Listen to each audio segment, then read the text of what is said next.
Sir काल एक बरेच झाला प्रवाशांचं अनेक प्रवाशांना हिंदुस्थान काही गोष्टी नेमकं काय कारण होतं आणि अद्याप झाल्याचं काय संदर्भात काही डिटेल्स आहेत? काल जो सँडल्स रोड स्थानकाच्या जवळ अपघात झाला होता याच्यामध्ये एकूण 5 प्रवासी हे रेल्वे ट्रॅकवरती चालत होते. त्यापैकी 4 प्रवाशांना लोकलच्यामुळे इजा झाली होती. या 4ही प्रवाशांना आपण इस्पितळामध्ये दाखल करण्यात आलं होतं. हॉस्पिटलमधनं जी माहिती आपल्याला हाती आलेली आहे त्यामध्ये यापैकी 2 प्रवाशांचा अपघाती ते आता आता मृत्यू झालेला आहे. यानंतर याशिवाय दुसरे जे 2 प्रवासी आहेत ते त्यांची जी तब्येत आहे ती आता सुधारत आहे आणि ते दोन्हीही प्रवासी आता धोक्याच्या बाहेर आहेत.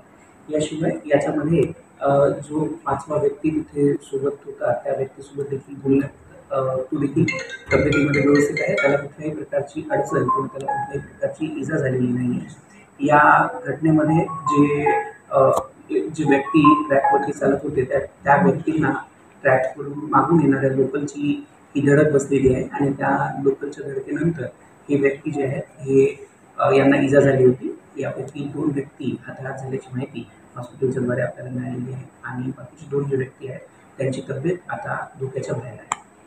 सर खरं तर आंदोलन करायला परमिशन नव्हती, तरीसुद्धा DRMकडे जाऊन फक्त पत्र देण्यासाठी परमिशन दिली होती, तरीसुद्धा हे आंदोलन करण्यात आलं. कशा पद्धतीने पुढची कारवाई होणार आहे काय?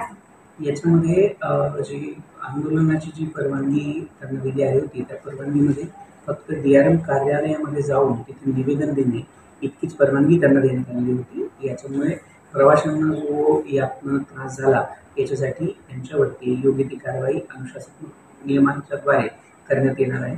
त्याच्यासाठीचा जो एक रिपोर्ट आहे तो मागवण्यात आलेला आहे आणि काल संध्याकाळी देखील DRM सर असू द्यात किंवा बाकीच्या वरिष्ठ अधिकाऱ्यांनी यांच्यासोबत कंटिन्युअसली संवाद साधून लवकरात लवकर किंवा प्रवाशांना कुठल्याही प्रकारचा त्रास होऊ नये याचाच प्रयत्न केला होता आणि त्याच्यातूनच हे आंदोलन जे आहे साधारणपणे 45 मिनिटानंतर त्यांना मागे घेण्यासाठी आपण म्हणू शकलो होतो.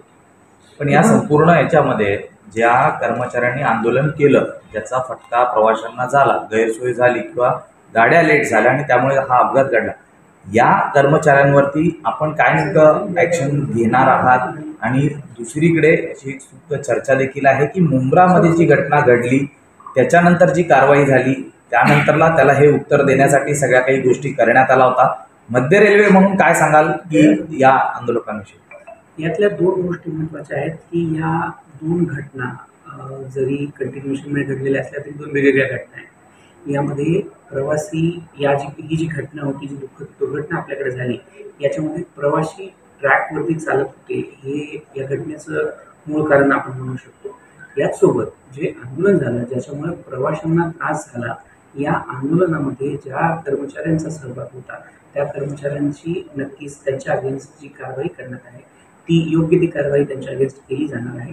त्याच्यासाठीचा जो एक डिटेल रिपोर्ट आहे तो ऑलरेडी मागवण्यात आलेला आहे. सर हे टाळू शकता हे देखील असं वाटतं कारण की आपल्याकडे RTFचे इंटेलिजन्स आहे, आपल्याकडे GRFचे इंटेलिजन्स आहे, तर इतकं मोठं आंदोलन होणार किंवा अचानक पीक अवरला अशा प्रकारे लोकल बंद करणार त्याचे परिणाम काय होतं आपल्या सगळ्यांनाच माहिती आहे. ते टाळू शकतो निश्चितच याच्या आपण 2 महत्त्वाच्या गोष्टी केल्या होत्या. जी आंदोलनाची जी माहिती आपल्याला त्यानुसार DRM कार्यालयामध्ये किंवा DRM सरांना एक निवेदन देणं इथपर्यंत ते आंदोलन सीमित होतं आणि त्यांना जी परमिशन देण्यात आली होती ती परमिशन देखील केवळ DRM कार्यालयाच्या समोर आंदोलन करण्याची परमिशन होती. या आंदोलनाला DRM कार्यालयानंतर ते आंदोलन समाप्त झाल्यानंतर हे आंदोलन जे होते किंवा त्या आंदोलनाचे सहभागी झालेले कर्मचारी होते त्या कर्मचाऱ्यांनी प्लॅटफॉर्मवरती आल्यानंतर प्लॅटफॉर्मवरती जे मोटरमनची आणि सबअर्बन ट्रेन मॅनेजरची जी लॉबी आहे त्या लॉबीमधल्या कर्मचाऱ्यांना काम करू न दिल्यामुळं ही जी मुवमेंट झालेली आहे. त्यामुळे कर्मचाऱ्यांनी बाकीच्या कर्मचाऱ्यांना काम करू दिलेलं नाही आहे त्या कर्मचाऱ्यांवरती निश्चितच कारवाई केली जाणार आहे. ज्या इंजिनियरवरती गुन्हा दाखल झालेला आहे ते गुन्हे मागे घेण्यासंदर्भातली जी मागणी आहे ही कितपत योग्य वाटते? जो मुंबई रेल्वे पोलिसांनी गुन्हा दाखल केलेला आहे 2 इंजिनियर्सवरती तो नेमकं तो योग्य आहे का? मध्य रेल्वे त्याचं समर्थन करते. यामध्ये 2 महत्त्वाच्या गोष्टी आहेत की मध्य रेल्वे असू द्या किंवा इंजिनिअरिंगची जी रेल्वे इंजिनिअरिंग आहे ही इंजिनिअरिंगची किंवा अभियांत्रिकीची एक स्पेशल ब्रांच आहे। याच्यामध्ये एक्सपर्टीज ही रेल्वेच्या इंजिनियर्सची आहे। जसं आपण स्ट्रक्चरल इंजिनिअरिंगमध्ये बऱ्याचशा वेळेस विविध IIT मुंबई असू द्या किंवा बाकीच्या कुठल्या संघटना असतात किंवा कॉलेजेस असतात त्यांची मदत घेतो।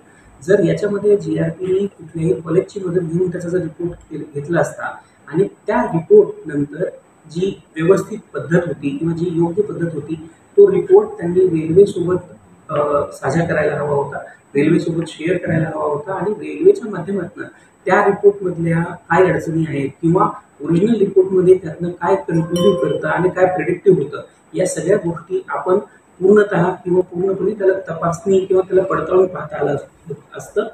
त्या रिपोर्टला रेल्वेसोबत शेअर न करता त्या रिपोर्टची जी व्हॅलिडिटी आहे किंवा त्याचे जे क्रेडेन्शियल्स आहेत ते कन्फर्म न करता त्याच्यातनं FIR करणं हा आपल्याला ह्या विचारांचा आहे तो उद्रेक झाला होता। त्यामध्ये योग्य तो जो रिपोर्ट रेल्वेसोबत शेअर करून त्यातून जी ॲक्शन आहे तिच्यासाठी काम करता येऊ शकलं असतं। या संदर्भात रेल्वेकडनं म्हणजे GRP कडनं आपल्याशी संपर्क करण्यात आला होता, मात्र मध्य रेल्वेने कुठली उत्तर नाही आणि म्हणून त्याच्या आधारे हा नोंद करण्यात आला जो की फॅक्ट होता CTA कडनं जो अहवाल बनवला होता त्या संदर्भात। दोन गोष्टी आहेत मध्ये की जो या संदर्भात रेल्वेसोबत संपर्क करण्यात आलेला जो रेल्वेसोबत संपर्क करण्यात आलेला होता त्याच्यामध्ये रेल्वेच्या कर्मचाऱ्यांना किंवा अधिकाऱ्यांना तपासण्यासाठी बोलवण्यात आलेलं होतं।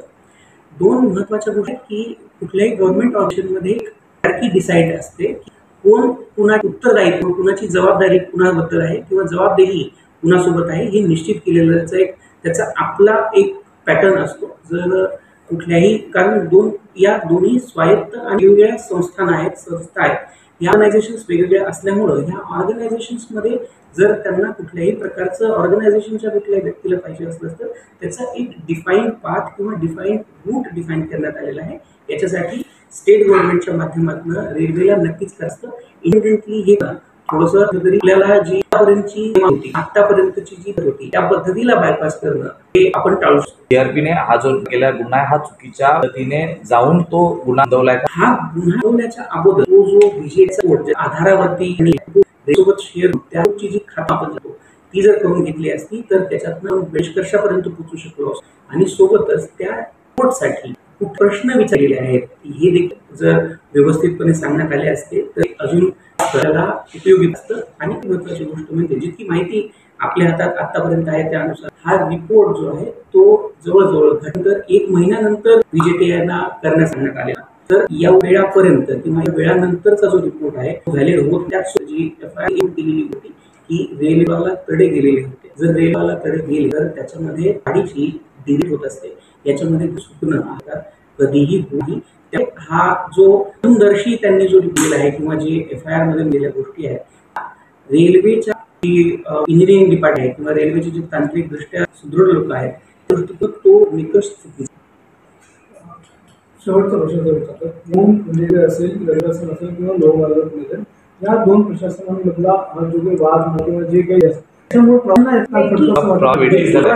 या काल देखील मध्य रेल्वेच्या प्रशासनाने हा प्रयत्न केला हे अयोग्य आहे आणि त्याचमुळे त्रास कुठल्याही कारणासाठी हे योग्य नाही। आपलं प्राथमिक ध्येय जे आहे ही प्रवाशांची सोय प्रवाशांना उद्यापर्यंत सुरक्षितपणे पोहोचवणं हेच आहे।